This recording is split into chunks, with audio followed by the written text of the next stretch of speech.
Welcome! In front of me I have GARMIN Fenix 7 Sapphire Solar, and I'm gonna show you how to change the date and time format on this watch. Let's start by opening the menu on our watch. You can do it by pressing and holding the up/menu button. Once the menu opens, scroll down through the menu and keep scrolling until you find the system option. Once you find the system option, tap on it to select it. Then find the option called time and tap on it. And here we have time format and date format options. First, let's change the time format. So tap on time format and select one of the formats. We have 12 hours, 24 hours, and military.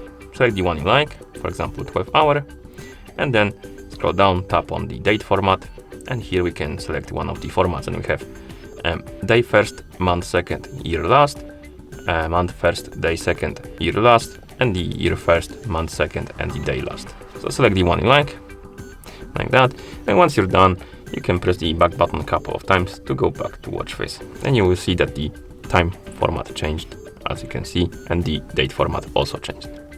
Okay, and that's how you change the time and date format on this watch. Thank you for watching. If you found this video helpful, please consider subscribing to our channel and leaving the like on the video.